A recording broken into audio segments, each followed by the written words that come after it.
قبر کے عذاب میں اپنے سامنے سورہ کی روشنی کو محسوس کرے گا، جو اس کے لیے قبر کے عذاب اور قبر کی کے درمیان آ جائے. یہ چیزیں ہمیں وقت معلوم ہوگی جب ہم قرآن کی رہنمائی اگر کہیں بھی کسی طرح کی رکاوٹ اور پریشانی اپنے گھروں کو قرآن کے نور سے آباد کریں گے. یہی وہ قرآن تھا جسے صحابہ کرام تابعین اعظام اور ہمارے کبار نے پڑھ کر کے اس دنیا پر چپڑے چپڑے پر حکومت کی تھی. اور آج ہم ہیں کہ قرآن ہمارے درمیان موجود ہونے کے باوجود بھی ہم ہر طرح کی دردناک مصیبت اور پریشانی کا سامنا کرتے ہوئے نظر آ رہے ہیں. جبکہ اللہ کے نبی جناب محمد رسول اللہ صلی اللہ علیہ وسلم نے فرمایا ان اللہ یرفع بها اقوام ويضع بها آخرین. رب العالمین دنیا و آخرت کے اندر سرخروئی و سربلندی عطا فرما دیتا ہے، لیکن اگر قرآن سے اپنے آپ کو الگ کر لیا جائے، اپنا تعلق قرآن سے کمزور کر لیا جائے، تو دنیا کے اندر ذلت و مسکنت کے سوا کچھ ہاتھ نہیں آتا. اللہ رب العالمین کا وعدہ تھا وعد اللہ الذین آمنوا لیستخلفنہم فی الارض کما استخلف الذین من قبلکم وليمکنکم فی الارض یعبدوننی لا یشرکون بی شیئا. جب تک اس دنیا پر اللہ کی عبادت ہوتی رہے گی، ہماری بادشاہت، ہماری خلافت برقرار رہے گی، لیکن جب تک اللہ کے اس اسوہ کو ہم نے ترک کیا تو ہمیں نقصان اور خسارے کا سامنا کرنا پڑا. سامعین کرام، قرآن گاہ میں اس کی تنظیم کے لیے مجلس اور سرور کے ساتھ اس مجلس کے اندر ایک رونق بکتا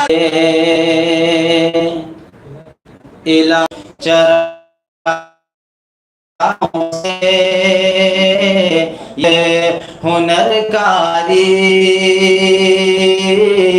ہر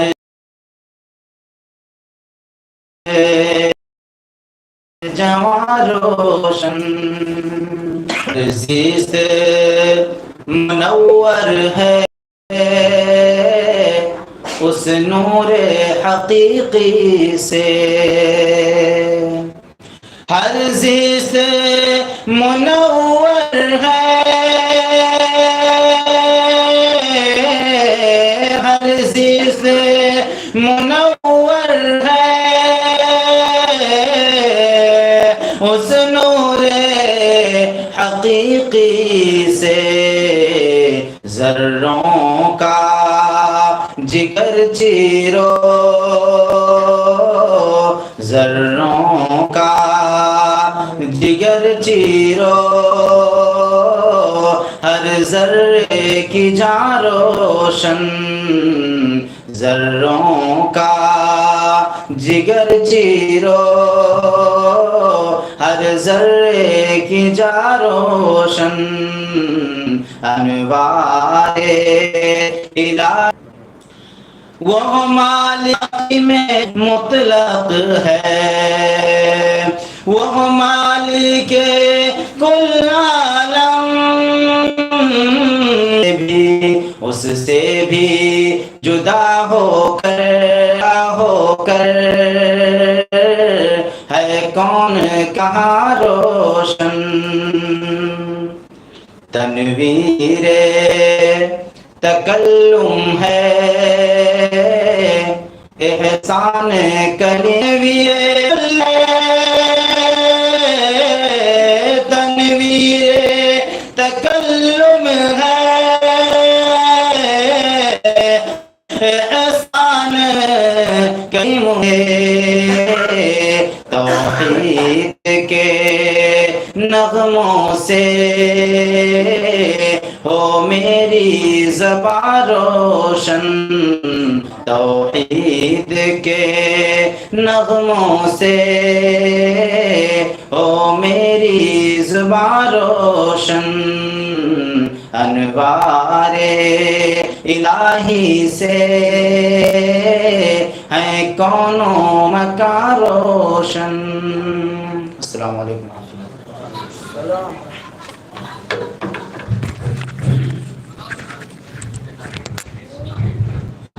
الحمدللہ. ہم دعائے تارا گنگنا رہے تھے. حافظ